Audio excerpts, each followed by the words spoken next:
Nandiyan na si Mary Mon Reyes. Ayan nga, magpaparecap tayo sa mga pangyayari, mga highlights ngayong araw ng impeachment trial ni Vice President Sara Duterte. Day 15. Oh, Mary Mon, hi.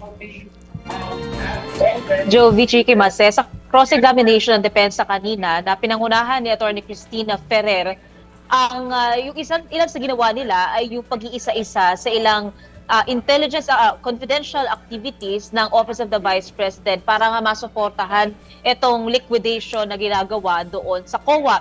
Ang ilan sa mga tinignan nila is yung activities ng Protective Intelligence Operations Report ng Vice Presidential Security Protection Group o VP-SPG. Kabilang dito yung surveillance intelligence fusion, profiling ng mga dadalo raw sa mga event ng bise, bago pa, including yung bago rin mangyari yung event, bago raw dumating ang vice-presidente, pati yung deployment ng operatives sa mga ruta ng biyahe. Tinanong dito ng defense, ito raw ba ay maituturing na confidential, during the time ang nasabi ni Atty. Ferrer, intelligence activity o administrative activity lang daw ba ito ng OVP. Ang sinabi dito ni State Auditor Celine May del Campo, makakonsidero sila na intelligence operation. Pero hinarang ito, isa ito sa mga hinarang ni Counsel to the Prosecutors, Atty. Lorna Capuna, na sinasabing misleading. Hindi na raw yan yung pinag-uusapan, iba na raw yan, intelligence na raw yan, intelligence fund at hindi raw confidential fund. Pero nilinaw naman ni Atty. Ferrer later on na ang pinatutungkulan niya raw ay tungkol nga dito sa confidential fund. Yung ilan din sa tinanong kanina ay bakit ginawang basihan ng auditing ng COA at yung pag-i-issue nila ng Notice of Disallowance, yung nasabi ni Gina Acosta doon sa isang pagdinig sa House of Representatives kung document-based daw yung kanilang ginagawang auditing. Ang sinasabi dito ni Del Campo, may bearing naman daw yun at dahil sinabi rin naman daw yun ni Acosta under oath. At yung ilan din sa mga pagtatanong naman kanina ng Senator Judges tungkol din dito still sa mga acknowledgement receipt. So sila Senator Bam Aquino, ang ni-raise niya, Senator Judge Aquino, is may mga nag-consult na raw ng mga abogado nila dito kay dating Commissioner Heidi Mendoza. At sinabi raw ni Commissioner Mendoza, maaari raw mag-trigger ng investigation kung may nakikitang fraud doon sa mga fictitious o nakakatawang mga pangalan sa acknowledgement receipt. Okay. Ang nasabi dito ni Del Campo, posible raw yun, pero pinag-aaralan pa sa Pupuntahan natin mamaya, meron mo yung mga tukos sa mga funny sounding names ha. Pero balikan ko lang yung tukol dun sa VP SPG. VP-SPG na issue. Kasi habang tinatalakay yan kanina, of course iba yung pondo ng VP-SPG sa pondo ng OVP or pondo ng DepEd. Diba? So ang tanong ng marami kanina habang tumatakbo yung discussion na yan ay kung may sariling pondo ang VP-SPG. Tingnan mo lang kung na-discuss yan kanina ha, at kung nasagot yan.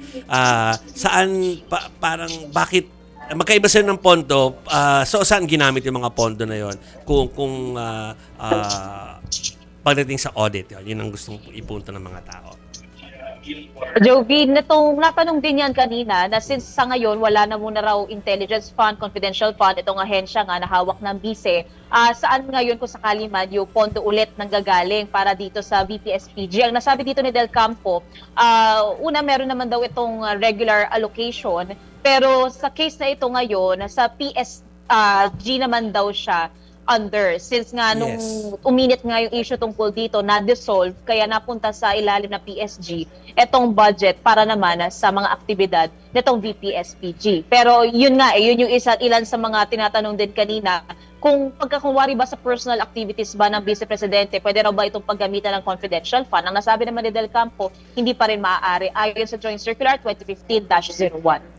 So doon sa tanong naman ng marami kanina kung yung proof of success ba ay napatunayan kanina. Doon sa mga pagdalabas ng pera na yan, kasi kahit nga yung mga funny sounding names na yan, ay talagang mga aliases lang naman yan. Tanggap naman natin yan, Mary Mon, di ba? Pero doon ba sa pag-audit or sa pagsasubmit na ng papeles ay merong proof ng success ng programang gustong isulong ng OVP? Jovi, yan yung nililinaw din kanina ni Del Campo. Magkaiba raw, magkahiwalay na usapin yung payment of information or for information sa payment of rewards. Hindi naman daw dinidisallow ng COA yung pagdating sa lahat ng payment of information. Ang concern nila dito at yung dinidisallow, yung sa payment of reward na wala raw na ipakita o na isumite itong OVP maging ng DepEd na proof na nagkaroon daw ng success doon sa information gathering nila, kaya kinakailangan magkaroon ng payment of reward. Kaya for example, kung may probable threat daw na may komunista, may NPA daw, more likely sa isang event, kung hindi raw nangyari yung gulo, pwede raw yun mapunta o mapasa ilalim sa payment for information or of information. Dahil daw dun sa info, wala raw nangyari gulo. Pero kung sa payment of reward daw, ang hinahanap dito ay may na-apprehend daw ba, may nahuli daw ba, at yun yung magsisilbing proof. Pero yung certification kasi na binigay naman ni Colonel Raymond Lachica, hanggang dun lang daw yun. Wala pa rin yung hinahanap talaga na proof of success ng information gathering. Oo, Mary Mon, next week ba? Ano yung schedule ng impeachment trial? Kasi kanina tumagal hanggang 4 p.m. Instead of the usual 3 p.m. Then, sa ngayon, ang sabi rin ni impeachment court spokesperson Attorney Reggie Tonggol, wala pa namang nababanggit or final na decision ng impeachment court kung mauusog na ba ito sa hapon. Pero ang sinabi naman is magko-convene ulit ang impeachment court sa Lunes alas 10 ng umaga. At ang nangyari lang kanina, kaya na-extend ng isang oras para raw matapos na yung pagsalang ni Del Campo sa witness stand at mairaos na rin yung redirect, yung recross, pati yung clarificatory questions mula naman sa panig ng senator judges. And ngayon, ayon din sa prosecution, nag-request na rin sila ng subpoena na extend ulit yung subpoena para dito kay House of Representatives Record Custodian Marivic Pareja, sa Special Disbursing Officers ng OVP, pati ng DepEd, si Gina Acosta, pati si Edward Pajarda, maging yung Assistant Chief of Staff din para sa susunod na linggo. So ang susunod na uupo na ay si Pareja. Sila na yung mga nakalista, nadagdagan lang ng isa, so 4 sila next week. At ang nasabi ni Attorney Tonggol, baka raw maging maikli lang o mabilis yung pagsalang ni Marivic Pareja kung ang pag-uusapan lang at ang ite-testify niya ay tungkulang doon sa naging pagdinig ng House of Representatives sa isang committee doon. Dahil nga may judicial notice naman na ang impeachment court doon sa mga transcript, yung record mismo ng pagdinig na nag-e-exist yung pagdinig. Kaya pwede raw mabilis, so pwede raw kung sakali after ni Pareja, may maisalang din daw agad na susunod sa kanya. Okay. Nako, kulang na sa oras Merriman, pero kailangan ko lang isingit ito kasi nasabi ko na kanina. Ito po sa mga funny sounding names, I think naging malaking issue ito dahil tinanong ng mga senador kanina doon sa kanilang pagkakataon na magtanong, tinanong nila kung yung bang mga funny sounding names or weird names kapag nagsasabit ka ng ipapa-audit ng mga papeles, nagtitrigger daw ba ito ng investigasyon ng fraud? Ano ba yung kasagutan dyan kanina? Tama, Joe. Vice Senator Judge Bam Aquino yung nag-raise ng usapin na yan, na may mga abogado raw sila nag-consult dito kay dating Commissioner Heidi Mendoza. At sinabi daw ni Commissioner Mendoza, kapag kami nakita raw na ganitong either parang fictitious o kaya katawa-tawa or naiibang mga pangalan, pwede raw makapag-trigger ng investigation for fraud. Ang sinabi naman kanina ni Del Campo, pinag-uusapan daw ito, pinag-aaralan daw, at kung makitang kakailanganin, posible naman daw mag-trigger ng investigasyon tungkol dyan.